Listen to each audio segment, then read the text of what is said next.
talking of settling, Sridhar is now settling in his chair in our studios. Thanks for inviting me. He's got wanderlust. We all know that. Like Sridhar is one of the Tiger lust, wanderlust. Always when he comes back, he's back from some trip or the other. This one is from my neighborhood of hometown UP, right? You've been back from checking out the rural areas. And of course, Jim Corbett is where you went? Yeah, I went to Dudhwa. Dudhwa, right. It's actually in UP. So how was your Lakhimpur Kheri? Yeah. At one point in time used to be the the bandit area of UP. But now has things changed in the rural side? No, so actually I went pre the election results and the ground feedback was similar to the results, but I don't think anybody would have got, the feedback we got was about 10 to 15 seats lesser in UP than what they got the previous time, more because of the selection of candidates. Lakhimpur Kheri itself, is a controversial constituency because of the person who was standing there. So I guess but what were the areas of the focus which the people on ground wanted? Because there is rural stress, tier 2, tier 3 has been hit, and now acknowledgement coming in from almost every quarter. That's why the expectations are getting built in that rural will be addressed, right, in the budget. I think inflation was one of the concerns. The other thing, I think to a large extent, was the candidate selection, which was what coming in various constituencies, that the candidate selection, people were unhappy because they were sitting MPs and hadn't done enough. And of course the chemistry and mathematics of cycle and hand was working quite well. So I would say that's the feedback that I could get. So we were reasonably sure that the exit polls wouldn't come through. Yeah. So did you raise your cash level that day? Honestly, it doesn't matter, no, because even if suppose we raised cash by 10%, 90% is still invested. Yeah, so it's more intellectual kick, but otherwise it doesn't matter much. Yeah, but we were there to buy on the day of the results. Good.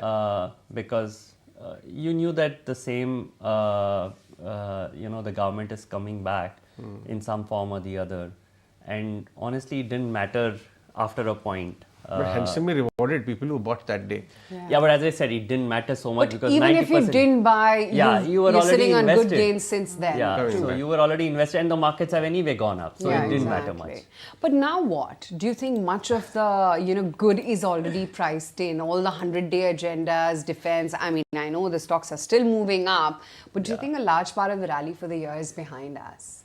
So I think my view is that the large caps still look okay. If I take the last 5 years, earnings CAGR is roughly 17-18%, and you look at the Nifty CAGR for 5 years, it's roughly the same level. So I think the large caps look fine. The problem is when you go to mid cap and small cap, their 5-year CAGR is 30%, and earnings haven't tracked there. So they've had a significant re-rating. We do think that earnings will decelerate from here on. Because the tailwinds that we had is now to some extent becoming a headwind. It's not a significant deceleration, but we can't continue this 18%. So we think it will be closer to 10-12%, at least for the next 1.5 years, the earnings growth. So our view is that the large caps look far more safer right now. Having said that, we will not be surprised if there is a correction. We've seen such market movements in the past. And only flows cannot take markets up. Stocks are slaves of the earnings. So if earnings don't follow through, then it will show up in some form or the other. The budget could also be a key point to look at, because I think everybody, including SEBI, Reserve Bank and the Finance Ministry, is worried about the options and futures volumes. And I won't be surprised if something in that comes which can dampen the volumes and the sentiments in the market. We don't know in what way, what form, but I think every interview you see somebody or other talking about it. Yeah. Do you think that this time around, since we're talking about the budget, that the rising populism as well is going to raise questions on the government's budget? See, I think they have 1 lakh crore extra from the Reserve Bank. I don't think they move from the fiscal deficit target of 5.1. I think they are also committed to 4.5 fiscal deficit for next year. So I'll be very surprised if they make any changes as far as fiscal deficit is concerned. Given that they have 1 lakh more, 1 lakh crore more, we could see some populism, because there have been a criticism that consumption has been weak. And the government hasn't addressed that very well, or the finance ministry in the budget hasn't addressed it very well. We could see some bit of reduction in taxation for the middle class.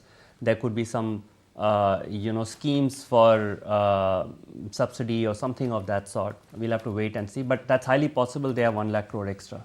So assuming all the assumptions that you just made about the budget, about the valuation concern as well for the SMIDs, how is it that you adjust your short-term portfolio and your long-term portfolio?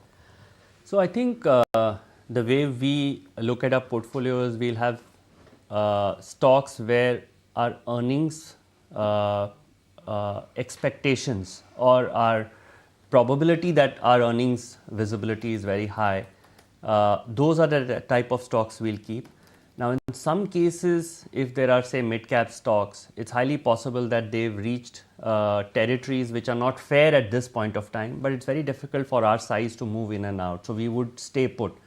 But in cases where we think it's extreme bubble territory, then we would exit. I mean, PSUs is a classic example. I mean, we were the early bulls of PSUs right from, late 2020.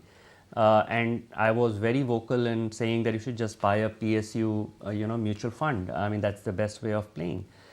Stocks which were trading at 5 PE now, or 5 or 10 PE, are now trading at 5 and 10 revenue.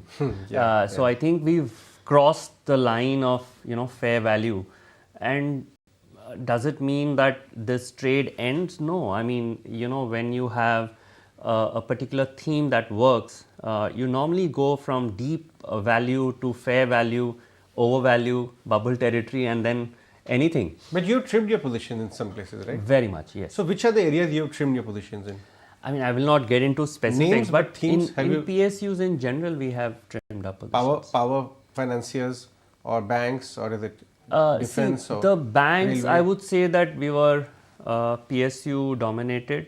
Now, I'm not saying all the PSUs don't have value. In fact, you can still find PSUs with 20% ROE and 1.1 book, which still looks reasonable. But there are others which have gone far ahead than where they should. And the private sector financials are looking far better right now, given that they haven't performed. So obviously, we've made some switches here and there. So when you say that you find more value in large cap pocket, which are the themes in large cap which you like? Is it telecom? Is it anything else? Telecom is something that we've been bullish for a while. And, the rough numbers based on, the ARPUs that have gone up is that the industry revenues can go up by about 40-50,000 crore. Now that goes straight into the EBITDA. Even if you take a 10 times EV EBITDA, that's 5 lakh crores of extra market cap for the industry. Then you can figure out how you want to allocate between the three players. But that gives you a reasonable leeway to play around with that. We think ARPUs will continue to move up, given that they've been flat for multiple years now. So that's the secular theme that we like. Financials I already spoke about. Power and power equipment is something that we really like, because we think that in the wind and in solar we could see doubling of capacity in the next 3-4 years. Wind from some about 40 gigawatts to around 80, and in solar from about 70 to say about 200. Same is with thermal, that we could see an addition of 40-50 gigawatts in the next few years. And this brings a huge opportunity for the power equipment players. Having said that, I have to also warn that power equipment companies have really gone through the roof. And obviously, at this stage, they look very expensive. But they could show 40-50% earnings growth over the next few years. So when you say power equipment, you mean the most obvious larger candidates, or you're going a step deeper as well? Similar for renewables and solar, there are only 2-3 companies there. Yeah. So I think in wind, the number of players are far lesser. So the opportunity size will be split between a few players. So that looks quite exciting if the number of players are less. In solar, the number of players are far more. So the opportunity is going to get split between a number of players there. But in power equipment, I think at the end of the day, if you generate power, it has to be transmitted, it has to be distributed. So the entire T&D play, your transformers, the entire ecosystem starts to buzz. And recently one of the companies suggested that for the current year they'll have 400 basis points of EBITDA margin improvement from 10 to 14 in 1 year. Because of debt reduction, right? No, this is the EBITDA margin improvement because of the fresh orders. Fresh orders. I mean, those are not things that you normally see where, power equipment company coming and saying that, your margins are going to improve by 400 basis points. So obviously this space is very exciting. Having said that, as I mentioned, that the valuations have also gone up. So one has to be cautious. But earnings are going to be very strong. That's interesting. The last time that we spoke with you, you were also talking about within manufacturing, of course, auto ancillaries, and you talked about some chemical companies as well. Does that call still hold? It stays. So I think especially in chemicals and in auto ancillary, it's no longer China plus one, it's also Europe plus one. So number of European companies, especially in the chemical side, you're getting a lot of orders even on the auto ancillary side, which is coming from the European companies because of the own challenges that Europe is facing. So I think this is a space where there is a lot of opportunity and it is very stock specific. So you cannot say that this is true for the entire segment. Chemicals have their own set of challenges because of what is happening from China, the dumping that we've seen in the last 1 year. But we think that a lot of it is turning around now. So that entire space remains. I think manufacturing is going to be a space to watch at least for the next 5 years. We focus a lot on services, and I think services have their own set of challenges. I think manufacturing will surely take over from here. I mean, just look at Apple as an example. I mean, their ambition of 100 billion exports from India over the next 3-4 years, and they're at what, 10 billion today. Even if you assume that 80% is imported, at least 20% is going to be manufactured here, and over a period the indigenization of that entire process will ensure that we have more and more manufacturing in India. So. But since you talked about chemicals much like pharma, right? Each company is different than the other. Yeah. So what within chemicals do you bet on? And is it the obvious larger players, or do you look for something I think niche? it is the larger players because they have the advantage of scale. So if you get a large order from, say, any European company, you're in position to execute Supply, put up new capacity. So at this stage, we are more bullish on the larger chemicals. What about auto ancillary? I mean, I was just looking at Maruti was gaining 5%. 5% in trade in a matter of 5 minutes of market opening because there's a change in policy. So when we go for auto ancillary, there is one is the EV end of the business which is coming, and then the ICE. People are saying that there is so much focus on EV side that people have forgotten that ICE companies are not going away in a hurry. Are you going in any of the legacy companies or only EV based? I would tend to agree that today there is a fad in the market that anything related to EV and the stocks just go up. But just keep in mind that very difficult to make actual money when you're producing EVs today as an auto company. Because you're dependent on subsidies and the volumes have still not reached the level that one should. And just look at Maruti or Suzuki in general, that they are more looking at hybrid than EVs, even though they are present in EVs, but their focus is more on EVs. I think this technology is changing, evolving. It's very difficult to say that ICE is dead and EV is the future. We don't even know what the future is. So if the valuations and the matrix don't add up, I really don't care whether it is EV or it is ICE or whatever. There has to be some method in the madness. I mean, we are slightly old school, but I think it works over a period of time. Yeah, and speaking of all of that, there's also been a lot of interest when it comes to IPOs or a gush of IPOs. Are there any specific themes or types of businesses that you'd look at? So I think the extra supply that we are getting right now is great for the market because the market's at a very, you would say it's priced to perfection. And at this stage, if we are seeing selling from MNCs, promoters, from private equity, new IPOs coming. So I think this brings equilibrium because the demand for paper is very high right now. I mean, we look at individual companies, so we're really not bothered about what particular theme it is. If it makes sense, we would. I mean, in 2001, we skipped all the new age technology companies or the companies which were technology oriented because the valuation didn't make sense. Having said that, a lot of it has changed now, where these companies are now talking of path to profitability from where they were only burning cash.